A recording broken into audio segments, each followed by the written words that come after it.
Bonjour à tous, je suis très heureux de vous retrouver pour Intérêt Général. Comment mieux commencer l'année 2019 que par saluer la générosité des Français?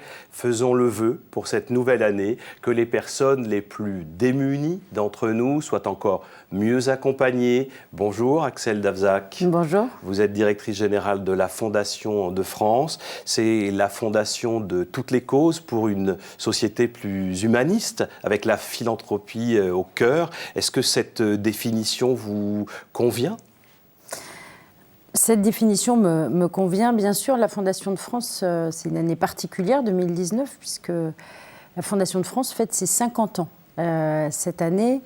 Et c'est le symbole de 50 ans d'une conviction qui nous anime, l'engagement de chacun au service de l'intérêt général.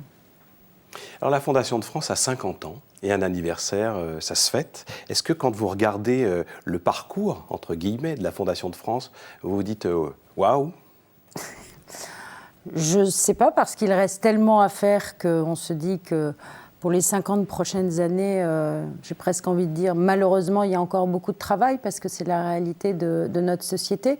En revanche, je crois qu'on peut être très fier de tout ce qui a été accompli. Quand la Fondation de France a été créée, elle avait une mission: développer la philanthropie au service de l'intérêt général. Ça veut dire quoi ? Ça veut dire mobiliser toutes les énergies pour arriver dans tous les territoires, partout en France, à accompagner et faire grandir les initiatives pour une société plus juste et plus équitable. Alors de l'enthousiasme, des perspectives et de l'humilité, si j'entends bien. Et en même temps, si je vous demandais de regarder ces 50 ans avec deux temps forts, qu'est-ce qui pour vous a marqué ces années ? Ce qui a marqué ces dernières années, c'est l'essor quand même très fort de la générosité des Français. La générosité, malgré les crises économiques, malgré les difficultés, n'a fait que croître. Je crois qu'au-delà de l'argent et des sommes mobilisées, puisque les Français donnent 3,5 milliards d'euros chaque année, ce qu'on peut observer, c'est aussi la volonté de chacun, à la mesure de ses moyens. Je dis toujours, il n'y a pas de petits donateurs et de grands donateurs. La contribution de chacun témoigne d'une volonté de prendre en charge l'autre, de faire en sorte que chacun ait sa place dans notre société. Et si je regarde la Fondation de France, qui est une fondation abritante, c'est-à-dire que nous abritons des fondations, nous accompagnons des fondateurs. En 50 ans, nous avons créé aujourd'hui plus de 850 fondations sous notre égide, c'est-à-dire des personnes que nous accompagnons pour faire en sorte que leur générosité soit le plus efficace possible. La Fondation de France ont des grands programmes à l'étranger, en France. On pense à l'Afrique et à Haïti, et en France, sur certains territoires, à des pathologies comme la maladie psychiatrique ou d'autres pathologies. Qu'est-ce qui, pour vous, est significatif dans cette identité à être la fondation de toutes les causes ? Ce que nous portons fondamentalement, à la différence d'autres structures, c'est cette notion d'intérêt général, un et indivisible. Je dis toujours qu'il n'y a pas de hiérarchie dans les causes, il n'y a pas de petits et de grands malheurs, il y a des personnes en souffrance, il y a des enjeux majeurs liés au changement climatique pour l'avenir de l'humanité. Et en revanche, ce qui guide les choix de nos programmes, c'est la prise en compte à un moment donné d'un enjeu majeur de santé publique et la capacité des acteurs sur le terrain à pouvoir porter des projets et avoir des résultats. Ainsi, on lance des programmes sur 5, 10, 15 ans pour arriver à modifier la prise en charge de cette pathologie ou de ce sujet-là dans la société. Vous évoquiez les maladies psychiatriques. C'est un enjeu majeur pour notre société. Une personne sur 5 en France sera touchée par l'ensemble de ces pathologies.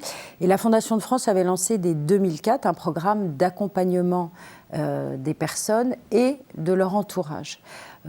C'est plus de 450 projets qui ont été mis en œuvre depuis 2004 pour 7 millions d'euros. Et puis, il nous est apparu, au fil des échanges, des discussions avec les experts, de l'état de l'art aussi, qu'il était temps, en 2016, d'ajouter un volet sur la recherche, puisque les progrès du séquençage, la compréhension aussi de certains mécanismes dans le cerveau, les équipes aussi de recherche nous permettent de croire qu'en investissant fortement dans les années qui viennent, on pourra mettre au point de nouveaux médicaments pour les malades. Et puis le troisième volet très essentiel dans cet enjeu des maladies psychiques, c'est le changement de regard sur la maladie, le changement de perception par notre société sur ce qu'est ce handicap. Donc nous avons ajouté également un volet. Donc nous travaillons aussi, là on fait un tour de France avec l'Institut Montaigne dans tous les territoires pour échanger, ça s'appelle Parlons Psy, on parle avec des professionnels, des familles, des malades, des élus pour faire comprendre ces maladies. Et enfin, la création de cet événement, le Psychodon, au mois de juin 2019, pour mobiliser tous les acteurs sur ce sujet. Alors, la Fondation de France, c'est la force du collectif. Quelques chiffres emblématiques, 850 fondations abritées, 450 000 donateurs, 4 500 associations accompagnées pour 10 000 projets. On voit bien que la légitimité, elle s'inscrit par l'action sur le terrain, une action très pragmatique qui est soutenue, financée sur les territoires. Parce que le territoire, c'est un enjeu pour la Fondation de France. C'est plus qu'un enjeu, c'est qu'aujourd'hui, la force de la Fondation de France, c'est d'avoir compris que la compréhension des difficultés et les réponses viennent du terrain. C'est la raison pour laquelle la Fondation de France n'est pas à Paris. La Fondation de France, elle est dans tous les territoires français, avec 200 salariés et 600 bénévoles qui sont présents dans toutes les villes et toutes les régions de France. Et nous allons sur les terrains, à la rencontre des porteurs de projets. Nous travaillons avec eux, leurs idées. Nous les accompagnons pour faire en sorte que les solutions apportées correspondent aux enjeux du territoire et de la population concernée. Les enjeux du territoire et de la population concernée, ça croise forcément avec notre actualité où l'indignation, la colère, la révolte aussi peut se comprendre au regard de pauvretés au pluriel, diverses et variées. Et la Fondation de France a peut-être aussi un rôle à jouer, en tout cas un regard à porter sur ces pauvretés. Comment vous regardez cela, Axel Davozac ? Alors, nous avons lancé un programme il y a quelques années qui s'appelle Dynamique territoriale, qui est parti du constat qu'il y avait une décorrélation entre les zones dans lesquelles il y avait le plus de chômage, le plus d'enfants qui étaient sortis du système scolaire et le nombre de projets portés par des associations. Et nous nous sommes dit qu'il était indispensable d'arriver à revitaliser ces territoires et de créer une dynamique associative. Donc nous avons défini dans les villes, dans les campagnes, dans différents territoires absolument partout en France, dans les Hauts-de-France, en Aquitaine, dans les Hautes-Alpes, au nord de Lyon. Et nous sommes allés sur les marchés, à la rencontre des gens en disant, voilà, vous savez ce qui vous manque, vous connaissez votre difficulté, proposez-nous des idées et nous allons vous aider. Donc c'est en écoutant les territoires qu'on peut aussi trouver des solutions. Et vous le savez bien, 1,2 million d'associations sur les territoires de France. Un Français sur deux est engagé, c'est formidable. Et pour cette nouvelle année 2019, vive l'engagement et poursuivez vos engagements sur les territoires. Avec au cœur aussi une problématique de plus en plus prégnante, c'est celle de l'environnement. Là aussi, la Fondation de France accompagne des projets sur ce lien entre l'homme et l'environnement, parce que c'est une question centrale en termes d'enjeux sociétal. C'est une question centrale pour l'humanité, puisque je dis toujours que les dérèglements climatiques et toutes les conséquences désastreuses seront désastreuses pour l'homme, mais la Terre continuera à tourner. C'est ça qu'il faut comprendre, c'est que l'enjeu du dérèglement climatique, il est bien pour l'humanité. Et il faut comprendre comment l'être humain peut habiter sur cette Terre en la respectant pour préserver son avenir.